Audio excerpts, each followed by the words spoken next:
રાજકોટ લૂંટાયું મોદી તારા રાજમાં કંઈક એવું જ બન્યું છે। રાજકોટની પ્રજા કે જેને પ્રધાનમંત્રી મોદીને છે પહેલી વાર ચૂંટીને મોકલા હતા એ રાજકોટની પ્રજા ઉપર છે આજે પોલીસે છે હેલ્મેટના દંડ રૂપી છે એ કહેર વર્તાવ્યો હતો।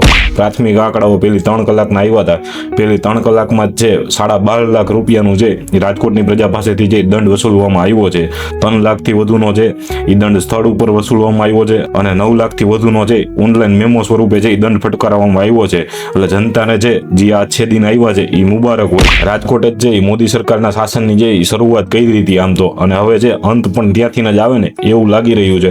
કારણ કે સવારથી અનેક વિડીયો આવ્યા જેમાં ઘણા મિત્રોએ કીધું કે આ 500 રૂપિયા ભેગું કરીને કાંઈ નહીં થાય એની બદલે છે ગોળીએ દઈ દો, આમાં ખાડા છે એ નથી દેખાતા અને તમને હેલ્મેટ દેખાય છે। અને આ લોકોમાં એટલી બધી બુદ્ધિ હતી કે ચાલુ વરસાદે છે એ હેલ્મેટના દંડ ઉઘરાવતા હતા અને એક કાકાએ તો છે તપેલી ઉપર છે હેલ્મેટ વિરોધી લખાણ લખી અને વિરોધ પણ નોંધાવ્યો હતો। એટલે હેલ્મેટ ફરજિયાત હોવો જોઈએ હું કહું છું, પણ એ છે હાઈવે ઉપર હોવો જોઈએ, શહેરની અંદર છે અને એ પણ છે જનતાએ સ્વયં જાગૃત થઈને પહેરે એ રીતે હોવો જોઈએ। આ રીતે છે માત્ર ને માત્ર દિવાળી આવે છે એટલે દંડ ઉઘરાવવા માટે જો હેલ્મેટનો કાયદો આવતો હોય દર દિવાળી અને દર માર્ચ એન્ડિંગમાં છે આ રીતે માત્ર સરકારની તિજોરી ભરવા અધિકારીઓ સાહેબોને ખુશ કરવા માટે છે હેલ્મેટનો કાયદો આવતો હોય તો એનાથી જનતાએ જાગૃત થવાની જરૂર છે।